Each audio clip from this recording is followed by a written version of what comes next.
an older demographic, how might these factors shape the final outcome in Wisconsin? I think that this shows that there is a need to get out and vote because having that many undecided voters in that age, I think, as we said throughout the show, that there is a voter apathy. And so I just would simply say that the undecided, it's time to you make up your mind. I mean, this is it. I mean, literally, we are hours away from many states, especially on the eastern time frame that is getting ready to close. Yes, Shakia. Yeah, I would have to agree. It's unfortunate. Yeah, we do agree. It's the last day. I think it's unfortunate to see such large numbers of folks that haven't decided to make their voices, heard at the ballot. Right. And so eventually, once the polls close and the votes are tallied and we have a declared winner, hopefully that percentage of folks won't have that much to say about how their lives are going to pan out, whether you vote for Vice President Kamala Harris or if you vote for Donald Trump. So your voice is yours. And that is very important with that because, so many people that normally in that undecided, they complain the most. Y'all heard that? Y'all got an hour at least. Moving on to the next battleground state, Michigan. Early voting totals have reached 3,320,821, with registered Democrats and Republicans each making up 44% of the vote. Among these voters, 55% are women, 45% are men, 63% voting by mail, and 37% in person. Age-wise, 42% are 65 and older, while younger voters make up a smaller portion, with 11% in the 18 to 29 age range. Shakia, with such an even partisan split and a significant portion of older voters, could these demographics hint at any potential surprises in Michigan's final outcome? I'm not sure. I think because we've seen this tango throughout the entire election. Polls have been varying and going back and forth every day, every week. And so now that we're hours away from the polls closing, I do think that we're seeing a larger amount of older voters voting because you have Donald Trump who caters to the baby boomers in a way, right? And then you have Kamala Harris, VP Harris, who caters to more of like the millennials or like those who may be boomers, but they have children who are taking care of their parents and they have younger children. So there's this dichotomy that we're seeing within the polls. And so I don't know. We got a couple more hours to see how this all pans out. Yes, we do. I have to agree. I would say I like that Michigan is actually have higher numbers of turnout other than undecided. So that's a good thing that we just, no matter who votes for who, we just don't need to have that gap of undecided. So I would say with that that is very close numbers. Yeah. In Pennsylvania, early voting numbers have reached 1,877,992, with registered Democrats making up 56% of the vote and Republicans at 36%. Women comprise 56% of early voters, while men account for 43%. In terms of age, half of these early voters are 65 and older, with smaller percentages among younger groups. Additionally, 63% of the votes were cast by mail and 37% in person. Willie, with such a high turnout among older voters and a strong Democratic advantage, what impact could these early voting trends have on Pennsylvania's final results? Well, I would say this, that it is very interesting. When you look at, in Pennsylvania, places like that, you're going to have it more left-leaning. What I would say, though, is that across, like, down the ballot, we don't know. I mean, you may literally have Republicans that are going to go out and vote Democrat, and you may have Democrats that go out and vote Republican. Right. And that's why this is the most interesting presidential campaign in history, because you really do not know until everything is counted and the results are in. And states like Pennsylvania and others take a little longer to get the results. So we may not see the results from Pennsylvania tonight. Okay. So, just because everything, you'll stop getting the emails and text messages. Yes. But you might not know the results until 2 or 3 days later. Yeah. And so it's just, we just have to watch. Okay, we just have to watch. All right. With Democrats holding a 56% to 36% advantage in early voting in Pennsylvania, do you think Republicans can close the gap on Election Day today, or is this early lead likely to give Democrats an edge in the final results? Well, as I said, it's going to be interesting. It's going to be interesting. Yes. Okay. I mean, we have like, what, 2.5, probably 3 more hours until polls close on like the Eastern right. Standard Time. Right. Yeah, okay. And so the time actually adds on. So you probably have like another 2 or 3 more hours for those on the West Coast. Okay. But it's, I feel like we're redundant because the blue wall, like we've been talking about all week, is where mostly Donald Trump and Kamala Harris have been doing their last final rounds of Right. like campaigning and doing Right. the concerts and all those things. And so if it hasn't worked by now, if folks haven't gotten off of work and gotten to the polls, more than likely they won't be participating in this election. Oh, And wow. however, I did hear that there have been a number of people who didn't receive their vote by mail ballot in the mail. They haven't received that to even cast it. Oh, wow. And so some folks on the ground today were complaining about that. And I was just like, look, we ain't got time for this. Just Right. here is your polling spot and Yeah. just get there before 7 Just p.m. go. So, yeah. Yeah. Go to your polling spot if you have not received your mail-in ballot. Willie, do you think Trump will be able to make a comeback in some of these key battleground states?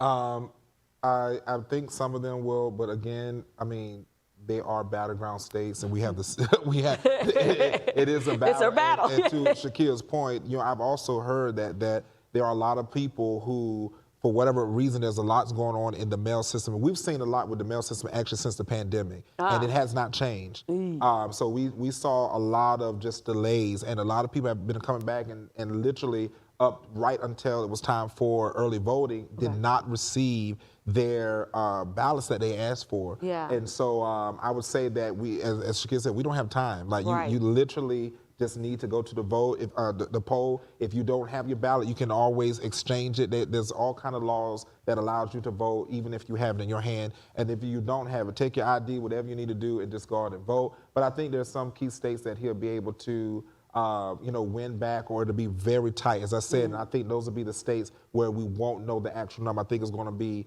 percent for percent, and that's what we're going to be seeing, that close. Well, let me ask you this about the mail-in ballots. Like, do you have to request it every time you have an election, or, it's just going to be automatic?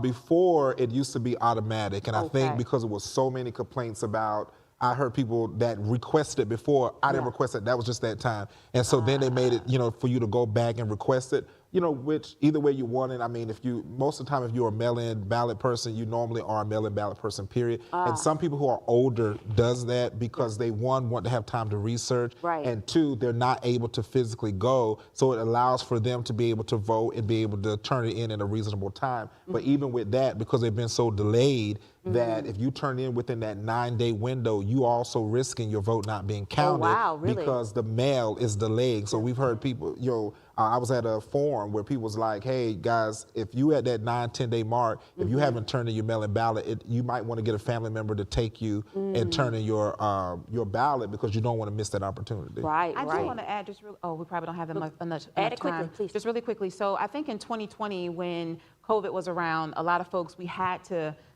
vote by mail, right? And so Okay. in particularly in Florida, we saw a large number of folks who never voted by mail before decided to do that to be safe and to be cautious, right? Okay, yes. And so I don't think our mail carriers were prepared for such an influx of people to do that. So that's probably also Yeah. why there's a delay in there too. Wow. Well, coming up next, find out what's been trending on social media, and we have the latest poll, so stay tuned. We'll be right back after this commercial break.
If you're just now tuning in, you are watching Americana, the platform where we serve you the latest updates on the 2024, what did I do?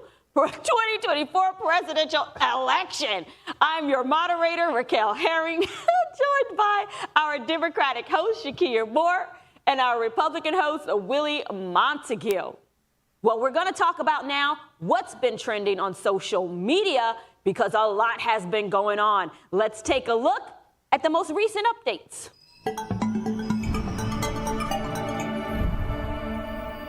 Local governments are they're bracing for potential violence, having already encountered threats against polling places in Georgia, including a bomb threat that the Secretary of State, Brad Raffensperger, attributed to Russia, though it was deemed not credible. Additionally, U.S. Capitol Police have made an arrest involving a person with a torch and a flare gun, while the FBI is tackling misinformation, including fake news reports suggesting that Americans should vote remotely due to heightened terror threats. Willie, with such a charged atmosphere surrounding the election, how might these legal disputes and security threats affect voter turnout and the confidence today in the electoral process? Wow. It is definitely a lot that's going on out there. I mean, this is to be expected, and not really from any particular side. I just think that and the reason I say that is because I really think that when things happen like this, because we talk about it so much, you have individuals who might not even be voters, but they use this opportunity to be part of something. Some people like, I used to watch these crime shows, but some people like these 15 seconds of fame, they create scenarios and do stuff, and they have no life. And so they go out here and get everybody stirred up in fear and whatever, and so it's to be expected, especially as important, and I want to say this is one of the most important elections in our history. Yeah. And I think because of that, you're going to have all kinds of stuff that's going to come up. Yeah. I think it's a fair question to sit with. Like, what does safety look like once the polls close and a winner is announced in a couple of days? And I think that's because when Donald Trump did lose the 2020 election, although he didn't concede, we saw a wave of outrage and violence in various communities, and particularly at the Capitol. And so there is a concern that should he lose the 2024 election, that may be a repeat or it may be even greater. So I encourage all of you to stay vigilant, meaning just be aware of your surroundings. If you see something, say something, and just make sure you're safe. Yeah, and be careful where you're getting your information from. Absolutely. I mean, that's, vote like what? Remotely? On to the next topic. There has been much controversy at the polls. Some citizens are making claims that the electronic polling will not allow them to vote for Trump. I've also heard this in California, though, of not being able to vote for Kamala or having to go like all the way down the ballot. I've heard this in Georgia of being given Republican ballots. And I was like, aren't they supposed to be like together, Democrat, Republican, or they need a Democrat ballot. So, I mean, stuff's happening out there. So, Willie, do you think there may be a glitch in the system, or you know, is this fake news? Getting riled up, riling people up. You know, I mean, this actually happens. This goes back to why, but you know what is so interesting to me, that we have 4 entire years to get our systems together. It is, to me, I think that especially in the state of Florida, I think that there's plenty of places, plenty of funding to give us the right equipment and technology to make sure people feel secure. Because when this news go out and people feel this way, this is why we have voter apathy. This is why you have such a percent of undecided, because it may not even be deciding who to vote for as much as is it even going to be worth my vote. If you got people taking pictures saying, hey, I can't press on VP Harris, I can't press on Donald Trump, and you know, some of these ballots are like 4 pages. People are, you know, they're wanting to go to vote for the person. Some of them don't even have no clue about these amendments. It's like they throw it, which I believe they shouldn't even be part of the election. The reason why is because people get in there like, I don't even know, I didn't study, no one came to me, no one researched, now you're just giving me this thing to vote for, and now I'm left to it. So I do think there's glitches out there, but as you mentioned, I think it's glitches on both sides, that there's things that's out there, and it should not be that way, especially in the age of technology that we're in. Absolutely. Yeah, I would also add, though, we had a chance of getting all of our technology and putting our ducks in a row, not even 4 years, but every 2 years, because you have your midterms, right? So there should be an ongoing process of updating equipment and technology. And I don't know what the process looks like to become a poll worker or testing out the equipment before Election Day, but I wonder if they ran through all of the equipment to see if there were any glitches, and there weren't any until today. So it's just really weird how all of this comes up. Not blaming one side or the other, but it's happening, and not just in one particular state. It's happening in like many places. Well, even video games they do testers for. You know, apps that are coming out on the market, you have testers for. You know? Well, they do have days where you can go and watch them, but again, they're only doing that with a small quantity. It's not the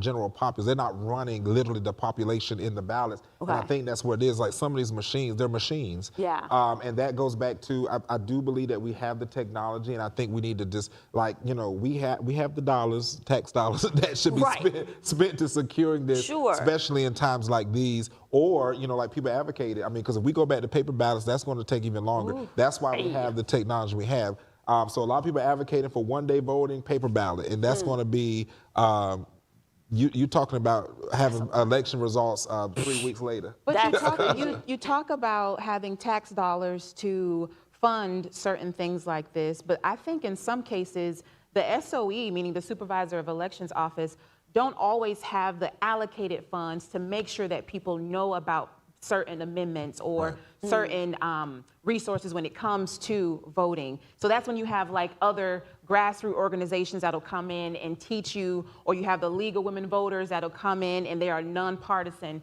and give you information about things that are on the ballot. So it's just really a part of the voter apathy that we're seeing. You can have all of these things presented at you, but at the end of the day, you got to want to know what's happening within your government and then getting out there to make it happen. And that's what Malcolm X said, that the problem is not the people voting, it's the education behind the voting. And a lot of people are not educated on what is out there. And there are actually the SOE, some of them give money to organizations to get the information to the people because they just cannot do it all. So churches, nonprofits, you know, they're out there. But then again, you know, it's just, you know, it's only so much. I looked at the thing and it was like $2,000. You know, it's hard to reach, you know, masses with $2,000 for sure. Do it, so. Yes. This is the most civil we've been. I know this. I love this. We're having a conversation. You can trust that we will fill you in on the latest news and social media updates. And on that note, let's get back to the latest polls. In Georgia, early voting has reached 4,031,093, with registered Republicans leading at 48% compared to Democrats at 45%. Women make up 56% of early voters, while 44% are men. Age-wise, 30% of voters are 65 and older, and only 7% of early votes were cast by mail. With 93% completed in person, Willie, with Republicans holding a slight lead in early votes and such a high in-person turnout, do these numbers suggest that Republicans are, on the right track to take Georgia? That is a large number of in-person turnout. Yeah. My eyes went like 93%. It's good. I'm glad people want to get out and vote, stay in the lines. I do believe that, surprising enough, that Georgia is going to be more leaning towards red. However, you do have places, like Atlanta, different places like that, that do not vote that. So again, with that tight number, because remember we spoke about before about the 3% margins of error. Right. So when you look at things like this, again, 93%, because what we're reading here is not the part of today, that's what's going out. Right. So that 93%, that is what we will have to see, after tonight is closed. And again, I think Georgia's one of those states that's pretty fast at getting the results back. Okay, and Shakia, do Democrats still gain ground in the final results? Do you think that'll happen? In Georgia, I would think yes. Okay. Because Donald Trump lost Georgia in 2020 to President Joe Biden. And so to see that the numbers are greatly leaning towards, not even greatly, there's still within that margin of error, with them leaning towards Donald Trump, it's just interesting to see how that would actually play out by the end of the night when the polls close and they tally up all the votes. Yes.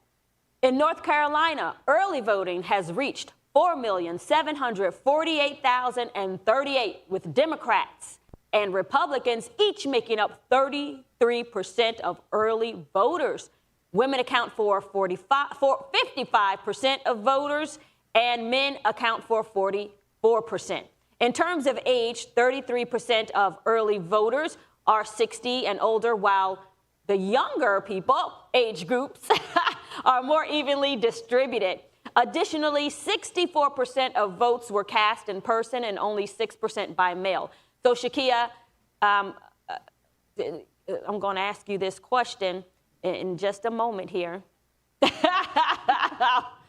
well, maybe I'm not asking you a question because we got to get out of here. Thank you so much for joining us. The race between Donald Trump and Kamala Harris has certainly kept us on our toes. Thank you for tuning into Americana. You can join us right here weekdays, 7:30 p.m. Thank you for watching. God bless you.